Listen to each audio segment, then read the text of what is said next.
I love making ugly art. It is the ultimate freedom. And let me tell you why. I used to sit in my room and literally not paint nothing because I feel like, one, I had to be able to share on social media. Two, it had to be for sale. Three, it had to be for my portfolio. If those things didn't match, I wouldn't paint. I wouldn't even pick up a pencil, paintbrush, a pastel, a crayon. I didn't want to make art. And then I also didn't want to waste my precious, expensive materials. I also didn't want to damage my sketchbook. You know what I'm talking about. You know the sketchbooks where you flip through it, it's so beautiful. I didn't want to mess those up. So I didn't make art. But now I embrace making ugly art. And let me show you how to get started with loving the ugly. So get into the mindset of quantity over quality. And if you don't want to waste your expensive materials, literally go to Dollar Tree, pick you up a sketchbook, some cheap small canvases that kids use, and some paint. Think of the kids section when you make art, because you're going to be using tools that is cheap and you don't care what happens to it. And then you're going to make your art, okay? And you're going to make ugly art. And the second thing you're going to want to do is have a reference, whether it's your imagination, something you love.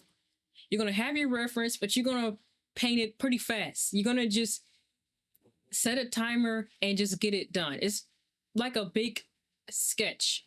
The reason why this is important to buy cheap materials is because I personally didn't want to burn and waste my good canvases, my good paint, my good high quality sketchbook paper.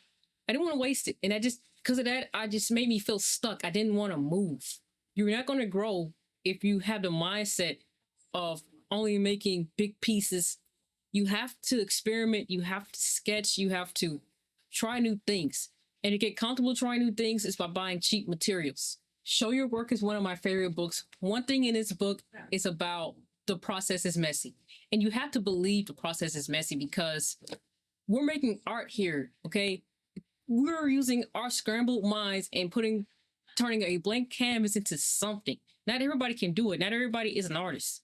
So we have something special within us that we can't just hold until it's perfect. Perfectionism is a myth. Quoted from one of my favorite artists, Salvador Dali: "Have no fear of perfectionism because you'll never reach it. So stop trying. Stop trying to make it perfect because it's not." When the process being messy, you have to embrace the ugly. Normally, I wouldn't show this on camera, but I made this vulture and it took me 3 minutes. I just took some paint, I scribbled all over it, and I said, vulture, done. And I know it's ugly, but I was practicing with something. I was practicing the composition. I was practicing the texture of the feathers. I was practicing with the color theory, and it made me feel good. We are blinded and being tormented with this aesthetic feeling. It's really killing us. If it's not aesthetic, we're not posting it. Look, we're not making a portfolio, we're documenting the process. And that's another thing in that book, Show Your Work says, which I've already been following before I even read the book. Documenting the process. Stop thinking that you have to make every photo a product photo that you're selling. You're literally documenting your story. I'm gonna tell you the truth.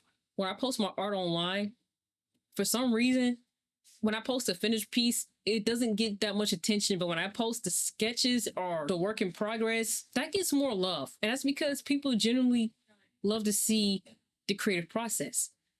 And think about it. Now with AI generating images, we need to see the mess. We need to see things that aren't perfect. My favorite thing about creating ugly art is the fact that I do not care about people judging me. In fact, I'm my own biggest critic. And I know going in, this is going to be ugly. I'm just trying to see something.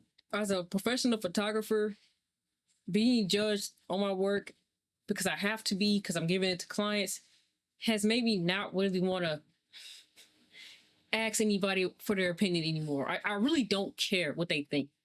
I have to care what they think when I do professional photography.